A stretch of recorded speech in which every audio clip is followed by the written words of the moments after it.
leading the charge to make the 2024 Broker Carrier Summit possible, and we are so excited to have their support. In case you haven't heard, TAFS offers much more than freight factoring.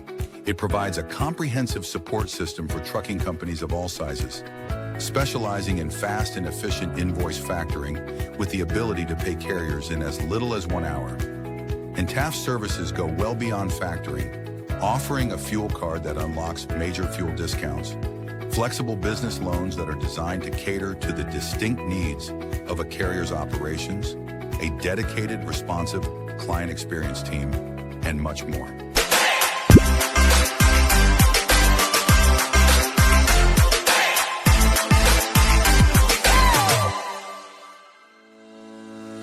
Blackbox Logistics is a 3PL freight brokerage based out of Birmingham, Alabama. Blackbox Logistics was formed in 2020 by 3 friends, Logan Dyer, William Graves, and Will Hopkins, in a basement office with the goal of bringing transparency around the clock communication and hassle-free customer experience to the table.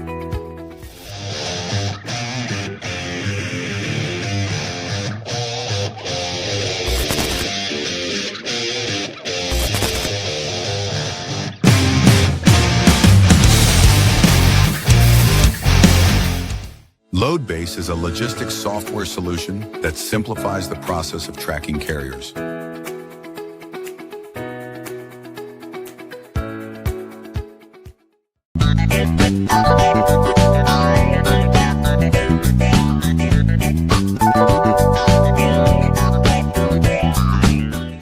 Multi-service fuel card, the industry's first fuel card, was created by an over-the-road truck driver in 1978 to offer a safe, simple, and cost-effective way to handle fuel and trucking expenses. Initially, it addressed safety concerns of carrying cash on the road. Today, it combats advanced fraud with best-in-class technical and personal support.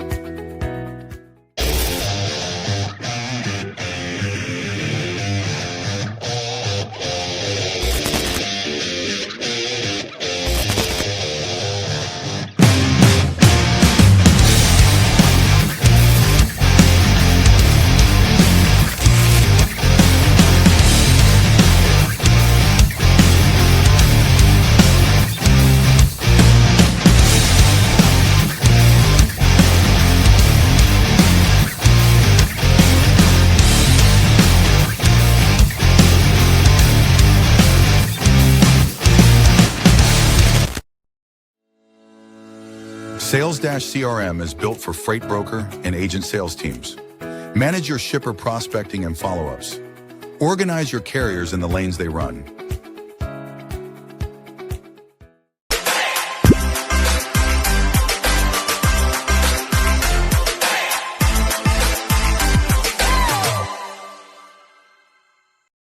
HD Ships is a leading logistics provider specializing in sustainable and tech-driven freight solutions. With hubs in Reno, Phoenix, and London, we deliver comprehensive services, including full truckload, expedited cross-border, and intermodal freight. Leveraging proprietary technology, we offer 24/7 tracking, real-time visibility, and advanced automation to ensure safe, compliant, and efficient transportation. Our commitment to sustainability enables clients to offset emissions through carbon credits, aligning logistics with environmental goals. At HD Ships, we prioritize transparency, reliability, and exceptional customer service, empowering clients to achieve seamless, sustainable logistics solutions worldwide.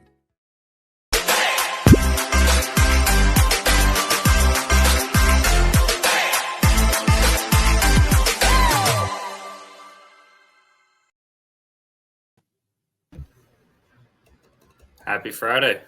Happy Friday. It's been a good week for you. Yeah, not bad, man. Flying by. It's 50s today, I think. 40, mid-40s, 50s. Great day in Minnesota. Nice. Yeah, it's sunny and 75 down here. You hitting the course this weekend? Yeah, I'm actually going to Georgia tomorrow to play golf. And one of our sponsors is going to meet me over there, Josh, Sales Stash. Oh, nice. Hopefully, hopefully the round doesn't take 5 hours this time, like it was when we all played in Alabama. Well, we're playing 2 rounds actually, so we'll be out there for quite a while. Oh, wow. That'll be a fun day. I'm very jealous. Let's shout out to our sponsors, Multi-Service Fuel Card, been around since 1978. They have fuel cards for brokers. If you want to offer it to your carriers as well as carriers, reach out to Jessica, a great group. Black Box, Will's Company, HD Ships, where I recruit agents for. Excuse me. Load Base, you've demoed Load Base's tracking, but they have great tracking product. Updates really quickly. Loadbase.com. Talk to Stan. Definitely check them out. Yeah, Loadbase is real-time visibility, so it doesn't ping like some other tracking softwares. It's great. And then Sales Dash CRM, it's a freight-centric CRM. We use it at Black Box. We love it. Very intuitive. It was built out for freight, so it's not like other softwares where you might need to come in and fiddle with a bunch of stuff to get it how you want it. And then we have our banner sponsor, TAFs. And Trio, all of our back end work, a lot of our posts on the Two Dog page, graphics, uploading, great work over there. Yeah, I'm excited for this one. We've got the president of the 8 a.m. club coming on to join us. Yeah, I think that's pretty cool. I'll have to dive into that. Larry's got a wealth of knowledge. I love seeing his LinkedIn posts, and it should be fun. Awesome. Let's go ahead and bring him on stage. Hey, Larry, thanks for joining us. Hey guys, how are you? Doing well. Happy Friday. Yeah, I like that you guys do this on a Friday. It's a nice little end to the day here. Yeah, I feel like we've been doing this. Sometimes we do Wednesday or Thursday, but probably 80% of the time Friday afternoon at 3-4 o'clock. When we first started, we were all over the place, and then a couple months in, it seems that we found our rhythm that Friday afternoons best for us, and then usually the guests as well. So we found ourselves doing about 2 to 3 p.m. Central on Fridays for the past couple of months, and it's worked out well. Yeah, it's hard to carve out 1 o'clock on a Wednesday or something. Yeah. I think more people watch too, because Friday afternoon, a lot of people are done with their work. They might still be in the office till 5 o'clock, and they just pop it on. Well, for anyone who I guess doesn't know you, you want to kind of maybe give your background, a little bit about you, kind of how you got to doing what you're doing now. Yeah, absolutely. So I've owned Nickel City Polymers, started in 2003. So I got in the plastic resin brokering, distributing business, basically on a whim. I was out of college. I had a job at a cement company out of college, and then kind of was applying for different jobs, and I kind of fell into this, applied for a job and didn't really know what I was getting into, and went on the interview, and I still didn't understand what I was getting into, but they offered me the job, and I took it because I needed a job, and I ended up working there for 5 or 6 years. And then one of my good customers was bugging me to, leave and help him, and he was, kind of trying to grow his business, and so he kind of helped me get off the ground with Nickel City and supplying him with some material and things like that. And that was in 2003. So yeah, that's the background story of that. And then, I've been in the business for pretty much, the whole time in Buffalo, New York. And then just recently we moved to South Carolina, Greenville, South Carolina, about 2 months ago. We've been here about 2 months now. So it's a nice weather change. Yeah. And that was the thing. It's like, it's almost like it almost hit me like, 6 months ago. I don't I always want to move south, as I get older or retire somewhere, but I'm like, I can run my business anywhere. So, why am I waiting, kind of thing? You know what I mean? It's like, am I going to wait another 10, 12 years to retirement age, or why not just do it now? You know what I mean? So it's, we decided to do it, and it was a lot. Moving 700 miles away is not a small feat. So yeah. No, definitely. Yeah. So I guess there's some people who don't know about like the plastic, resin industry. I mean, you've been in it since 2003. I mean, are you as like a broker? Are there a lot of similarities to like a freight broker? I mean, what kind of is your like day to day? Yeah, there are. So yeah, so our business really kind of encompasses 3 different aspects of the industry. We do brokering. So brokering, when I mean brokering, we basically buy from one company and sell to another company.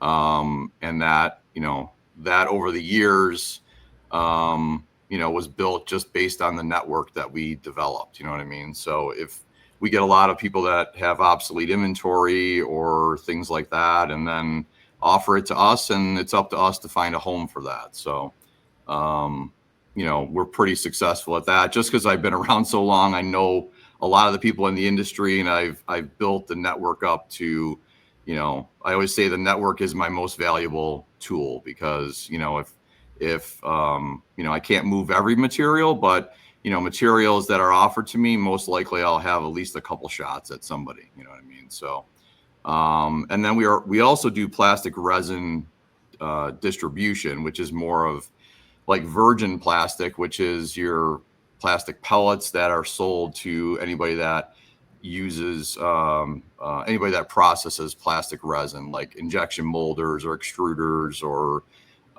sheet extruders, things like that. So so we have a whole line of plastic resin that we also distribute. So that network was also built on the back end, on the supply end, and that's kind of a brokering aspect of it too, but we don't really refer to it as brokering per se, because it's more of a distribution channel than anything else. So and then we do a little bit of recycling too. So that's how I got my start in the business.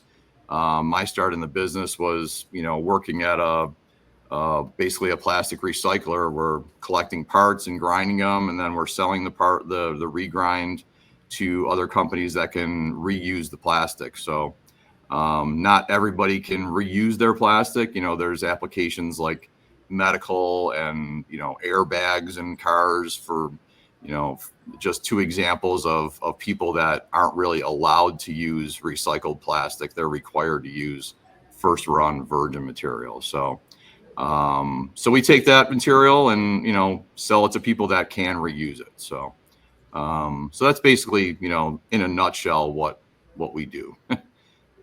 Awesome. Yeah. I guess you can really broker anything, which I didn't think about it too much until I got involved being a transportation broker. And then we work with a lot of brokers, and it's like, really anything you can broker, which is fascinating to me. Yeah. I think, when you really think about it, everybody's a broker, right? I mean, even if you're Target, you're brokering goods, you know what I mean? So it's like everybody buys and sells somehow, so. Yeah, 100%. Go ahead, Matt. No, I was just going to ask, a lot of people, obviously, 2003 is when you started and you talked about network, and we're doing this show on LinkedIn, live on YouTube now. Technology has kind of changed, the ability to network. How was, networking back in 2003 when you were, building this business? I'm sure it looks like a lot different than it is, today. I'll blow your guys' mind. When I first started in this industry, I didn't even work with a computer. Oh, man. So I was on the phone making cold calls, and I had a date file in my desk so a date file is like a bunch of folders with numbered 1 through 30. And I had call sheets where I would keep track on the call sheet, what I called that guy that day, left a message or whatever he told me that day. And then I put him ahead in the date file to be like, okay, put him ahead 2 weeks to the 25th or whatever, and then call him again. So it's when did you get on the computer? Yeah. 2005, 2006. When did you move over to the computer? Yeah. So I actually started in the business in 1996. So by 1998 or 1999, we had computers more of I thought you were saying you weren't using a computer in 2003, even though they were around, that you were waiting. No. I was definitely using computer by then. So yeah. When I started, so in 2003, it was more emailing than anything. It was more like, prospecting by email and cold calling, so a lot of communication switched over to, back when I started, most of the communication was done over the phone. And then as it is today, a lot of, almost all communication is done over email, so it's, but yeah, back then there wasn't really social networks and ways to promote yourself and things like that. It was just basically on the phone. And we used to get, now there's websites that list materials and whatever, but we used to get a fax every day. There's a guy that used to compile a list of materials that you could send him materials that you were selling. He would put it on the list and then he'd fax it out to everybody. So we'd get like a daily fax. That was the height of communication back then.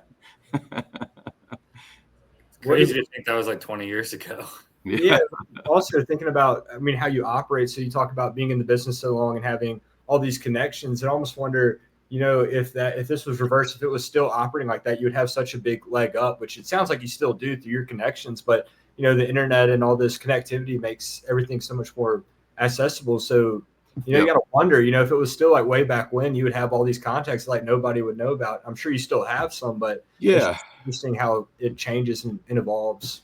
Yeah, you're exactly right. So, and you take LinkedIn, for instance. I mean, my network is primarily plastic people, and now it's a lot of logistics people. Yeah. And I think it's because I started interacting with John Rogers, to be honest. So, but anyway, the show a good bit. The audience loves John.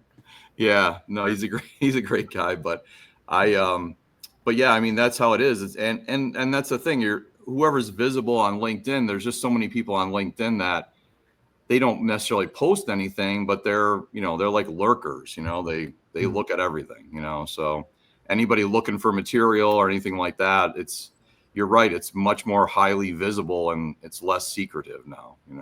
Yeah, I actually saw an interesting statistic on that, and I don't remember exactly what it was, but it was comparing the people who produce content, and by content, just simply posting, not talking about videos or anything, but actually, typing out and posting in comparison to the active users that simply, like or just kind of watch. And it was pretty staggering. I want to say it was like 90 to 10 or something. So it's just a small way that you can leverage these tools, right? I know that LinkedIn's been great for my business. A lot of the vendors that we use have been found through LinkedIn, carriers, and some customers. So yeah, if used the right way, it can definitely be a catalyst for growth. Yeah, and I think that's kind of a change that I made to the. I'm always trying to innovate and keep up with the latest things and all that. But that's a big change that I made, and it was kind of during COVID. I think it was more of a thing where everybody had more time to think about their business, and it was how can we do better and things like that. And LinkedIn, I told myself, I'm like, I'm going to do it for like a year and see what happens. I'm going to consistently try and post and get on there and do videos and start talking about my industry. Cause before me, I just didn't see anybody talking about my industry, so I just wanted to get on there and, use one more way to just get people to know who I am, so. Yeah. And I think the more that you use it, the more you're connected with like-minded individuals, kind of with any social media, the feed gets catered to you. So like your interest, what you're spending time on. So even if it's just to interact with like-minded individuals, it's great.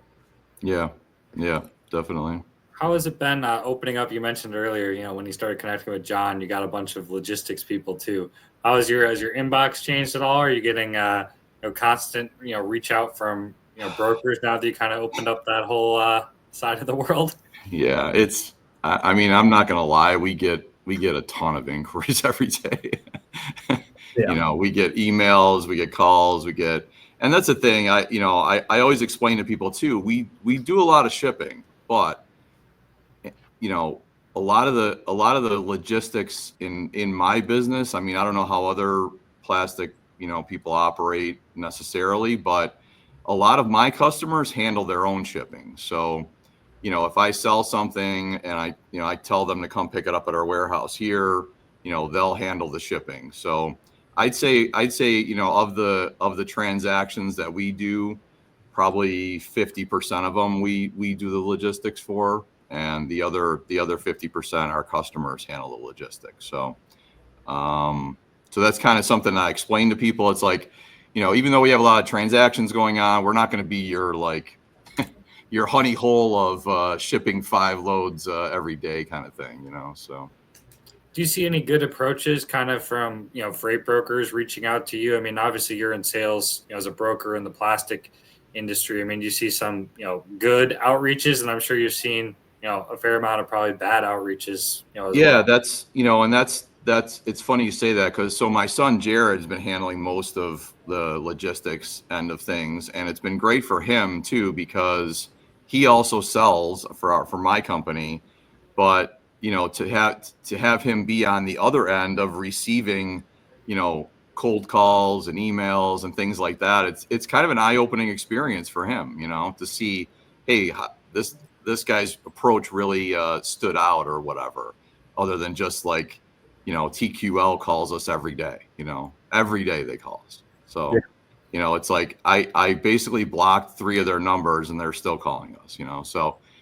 So as just that's just one example, but it's like, that's just annoying. It's like, dude, just stop calling me every day, Yeah, I really like how you said for your son, getting those sales calls, it can be beneficial, even if it's not what you're selling, to hear other salespeople and see, what sticks. I know for me, I've had people call in, try to sell software, and this, I'm thinking of one specifically where the guy set up a meeting, and like the next day I was thinking, I was like, well, he set up the meeting, like what worked there? Why was I interested? Because the product itself, I didn't care about. I didn't buy it from him, Right. but his approach was interesting. And then kind of passed it along here, and some people started using it and had some successful results with it. So it's always interesting to see what you can take, even if it's not directly the same thing, where the, I don't know, where is it transferable?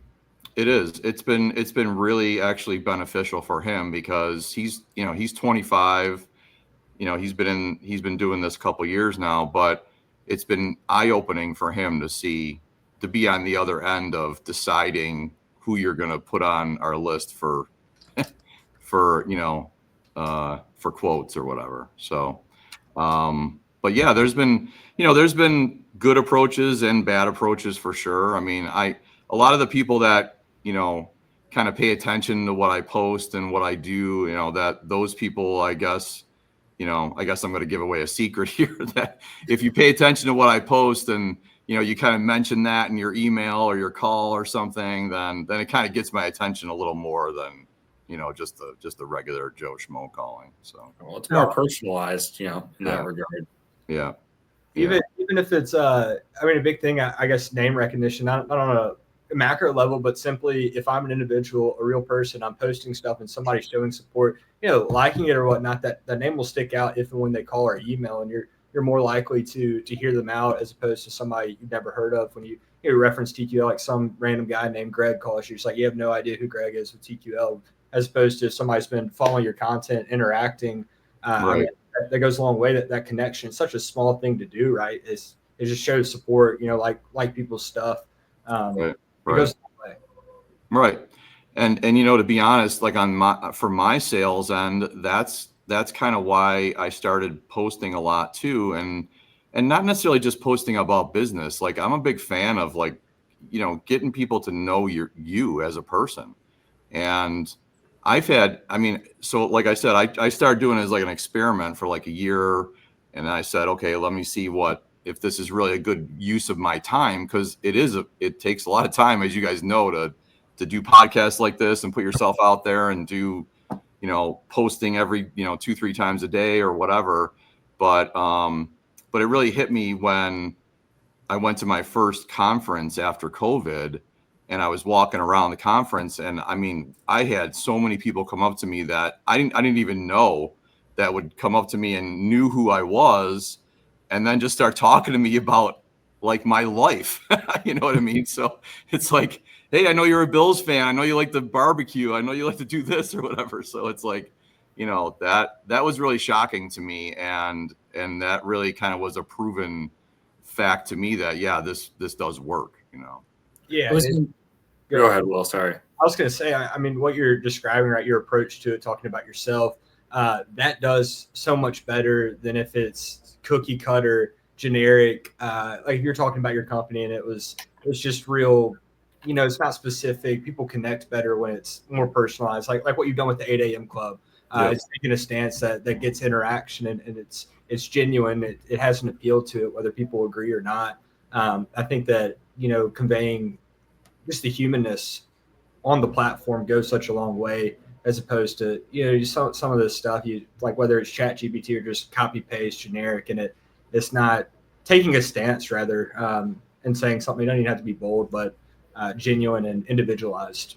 Yeah, and I think genuine is the key word. Like you have to be yourself. I mean, no matter whether you want to, if you don't, not a lot of people want to do it, and not a lot of people want to put themselves out there, and it's a whole, mindset of you just can't care about what other people think about you either. That's the whole thing. But yeah, you got to be yourself. You just can't pretend to be somebody or exaggerate things or just, constantly posting just generic crap about your business is going to be boring. You know what I mean? So it's been a learning experience for me, and I'm still learning. It's like, what works. You kind of know what works better.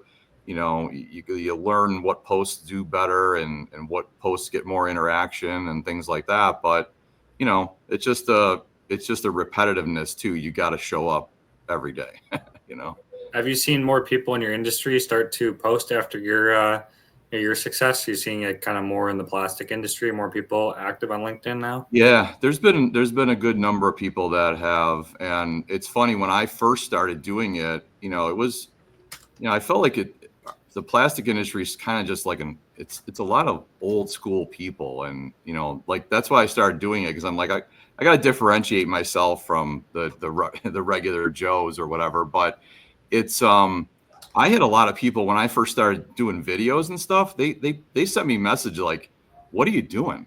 Like, what? Like they had they just couldn't understand what my motivation was for doing videos about the plastics industry. So, but that was 5 years ago. But yeah, now today I see a lot of people getting themselves out there, and it's it's not easy to do. You got to overcome that. Seeing yourself on camera, or even when you're writing, even if it's a written post, putting yourself out there as some kind of opinion or something like that. And, you got to get ready for a little backlash, and got to be a little thick-skinned sometimes. Yeah, what you're describing, I think, or at least me personally, that was my experience when I started posting on LinkedIn. A few comments here and there, saying like, "What are you doing? What's your goal?" It's like, I don't really know what I expect to get out of this, right? But I enjoy freight logistics, talking about and connecting with like-minded people, and over time the ROI has been there for me, right? And it's one of those things. Yeah, anytime, it's almost, at least to me when I first started doing it, at some points it's a little cringy. I don't have any interaction. I'm posting on it or whatnot. I'm like, why am I doing this? And then through that, I've been able to connect with a lot of individuals who I rely on for a lot of advice and wisdom, and it's been really good. But if I would have stopped on the first comment, it's like, "Hey, like, why are you so active on LinkedIn? Like, what are you trying to do?" Yeah. None of that would have happened. So I think with anything that's worth doing, there's a little bit of discomfort in it. And I think it's about pushing past that. If you stop at the first sign, you'll never really know what's on the other end of it, right? Not to say I have it all figured out, but I think that's an important concept as humans, of anything that we do, right? It's pushing past the comfort zone a little bit. Yeah, I don't think any of us have it figured out. We're just doing it day by day. And, yeah, we've seen, it took a couple years really of posting for me, but I've gotten a lot of people in the industry that have said, reached out to me and said, "Hey, I've seen you on LinkedIn, and can you, quote me on this material, or what, can you do this?" And we've gotten a good number of good number of clients from doing this. So I'm not stopping anytime soon. Yeah.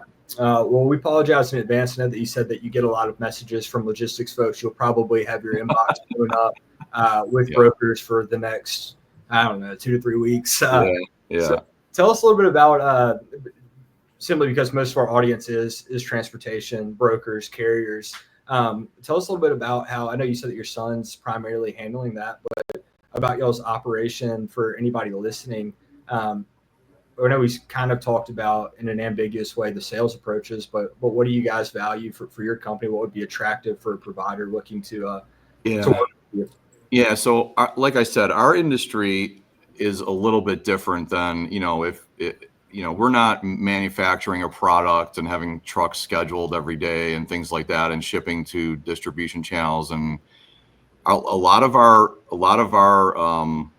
deals are dependent on the freight rate that we get, so as I mentioned, we're buying a lot of the deals we're buying from somebody and selling to another person. If I'm buying a material at 45 cents a pound and the guy on the other end only wants to pay me 51 cents a pound, there's got to be, I got to get a good freight rate to make that deal work, and I think that's what a lot of freight brokers maybe don't understand about our business, is that we're not trying to be offensive by saying, because a lot of times I'll just say, I need this lane for $1,200 or whatever, and I'm not trying to get it the cheapest price, but that's what I need it at to make the deal. Otherwise it's just not going to happen, so, and I get that there's, I've gotten some backlash on that because I've posted about that. I've posted about, hey, we have a list of like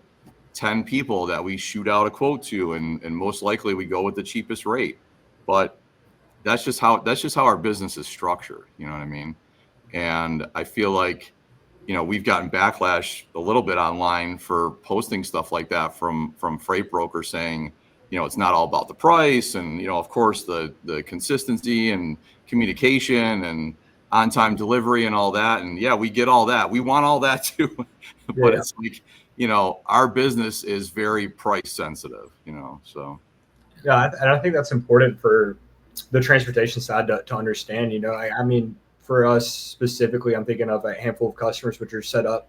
It's similar, right? And the one I'm thinking of in particular is a hay customer, and a lot of times, the deal doesn't work if you can't get the freight rate at X price, right? And right.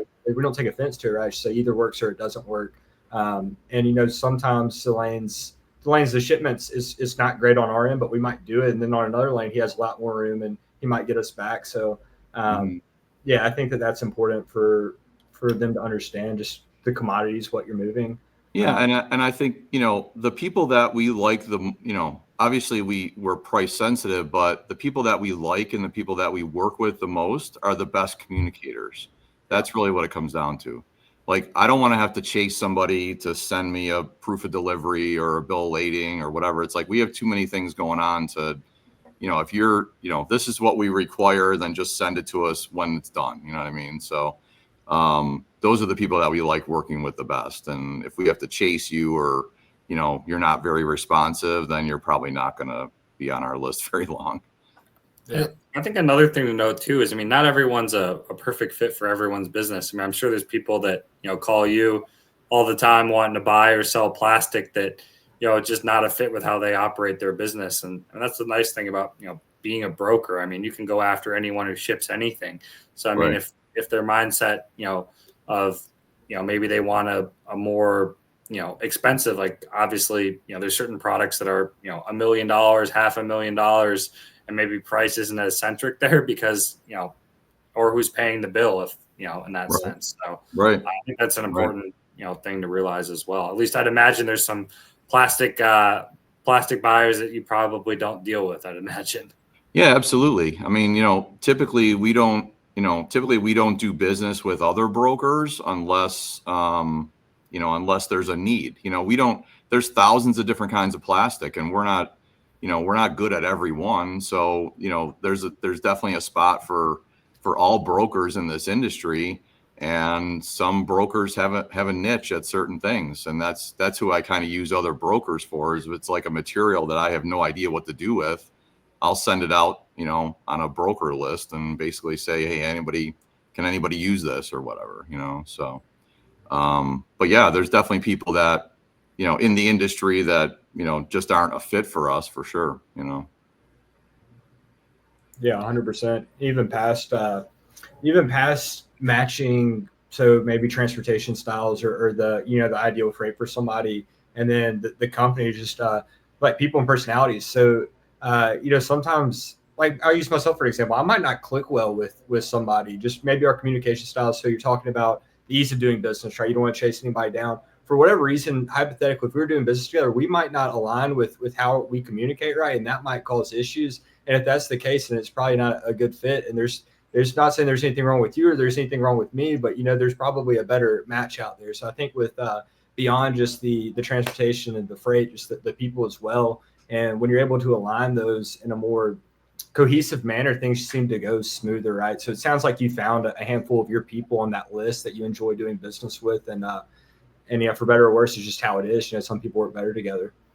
Yeah, and we can't, that's kind of the way we do things too. Like Jared, I told him, hey, every 2 months, let's review the list and see who's, do we want to take anybody off or do we want to add anybody? Because we get a lot of inquiries, and we kind of stockpile a list of like, guys on our bench that we want to put into play sometimes or whatever. But that's the thing. It's like we are always trying to fine tune that and find good people too. So yeah.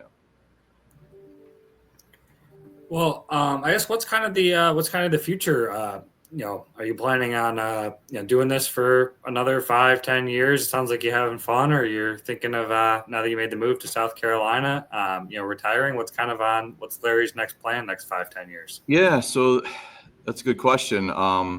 Now that Jared's in the business, I think my mindset is, have him carry on the business kind of thing, So, and that's important to me as far as, getting everything, it's been a lot getting the business, set up here in our new office and getting our paperwork straightened out and all that stuff. And, we kind of moved a lot of different processes over here, down here, and we're all trying to get all those organized. But he's doing really well, and he's learning the business. And, my hope is for him to carry on the business as long as he wants then, so. It's gotta be fun working with your son. Did you, were you surprised he got into the plastic industry, or was that you always knew?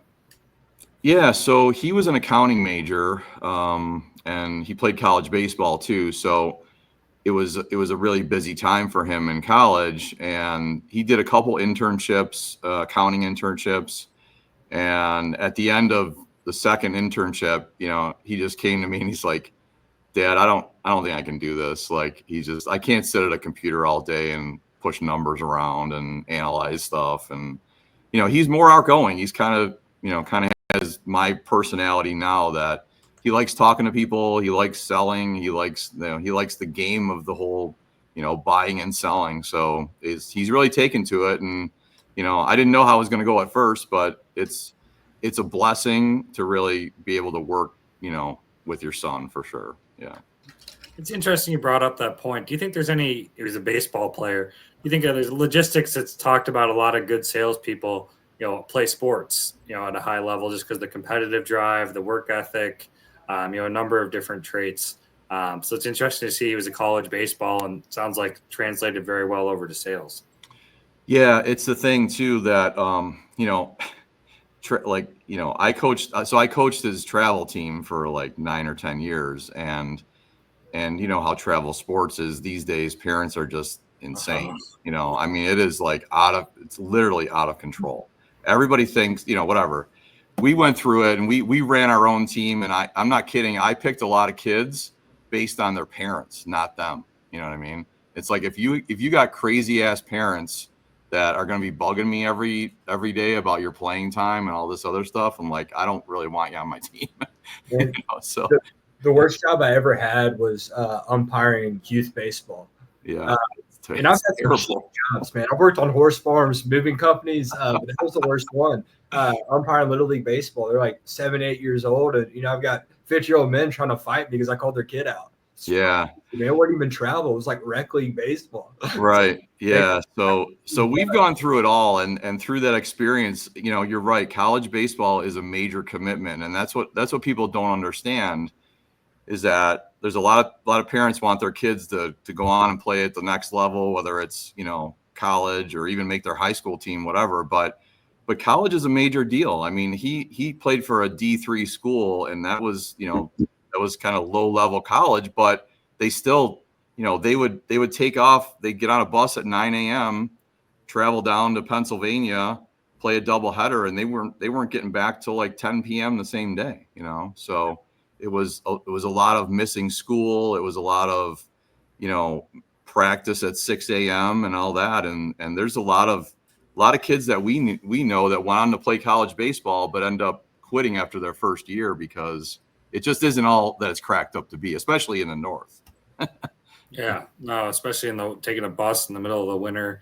Yep. Yeah. Well, is there anything you want to wrap up with, Larry, that we've maybe missed or haven't discussed? 8 a.m. Club. Tell us a little bit Yeah, about it. That's how I introduced you, president of the 8 a.m. Club. Tell us a little bit about it. Yeah. So that just started, I think, last week. I don't know when I did that video, but yeah, it's been a lot. Like I said, I'm always trying to kind of keep up and motivate myself and things like that. And years ago, I got caught up in this hustle culture, and you got to get up early and you got to get up and work out and do all these things before 6 a.m. and all these other things. And I did it for a while, but I just, started realizing that, it really doesn't matter what time you wake up. I mean, it matters what you do with the time that you are awake. That's the way I feel. And some days I get up at, some days I'm ready to go. I get up at 5 o'clock. Some days I sleep till 7. It's just, I listen to my body, and I feel like, I've kind of adapted to that. And I think it works better for me.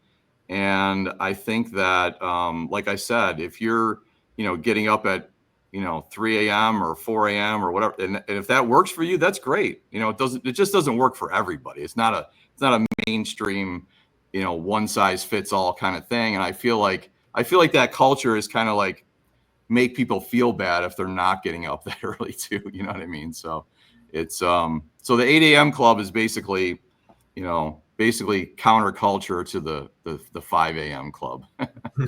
I like it. Yeah. But, and I kind of threw in there, like, and I'm always trying to I get a lot of good feedback about what I'm doing and the videos I'm posting and the things I do on LinkedIn. And that's rewarding for me. And that's kind of the reason that I keep doing it too, is because I feel like it's helping people. I share my experiences, whether they're good or bad sometimes. And I feel like, I can help a lot of people that are just getting started in my business or any business for that matter. But, it is rewarding. But I'm always trying to encourage people to use LinkedIn and get out there and start doing it. So that's kind of one of the requirements I made of the 8 a.m. club is to, you're required to post at 8 a.m. every day on LinkedIn. So, or every day you're working at least. So That's awesome. Yeah. But yeah, it's kind of taken off. So we'll see. Maybe we'll make some t-shirts or something fun. Well, we'll be tuned in. I'm sure Matt will get one. No, I like the 8 a.m. I'm not a 5 a.m.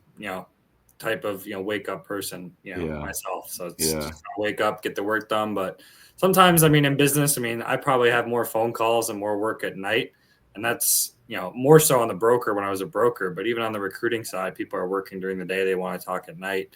So I don't think there's anything different from working from 5 a.m. to 3, or if you work from 8, but you occasionally take some calls at 6, 7. Works into the same amount of hours. So yeah, it's the same with me. I'm now that everybody has a cell phone, it's like there's no excuses. Like if I get a call at 8 o'clock at night from a customer, I'm answering. You know what I mean? So yeah. Similar way to the brokerage. Well, it was good having you on, Larry. We'll have to do this again, and we look forward to following the 8 a.m. club. Yeah, I appreciate you guys having me on, and yeah, you guys are doing good things, so I appreciate it. Thanks again, Larry. All right, thanks, guys. That was fun. A lot of cool to hear about another industry, and I liked a lot of brokers I think are quick to call while the shipper is cheap or they're not paying enough. But I really liked his explanation.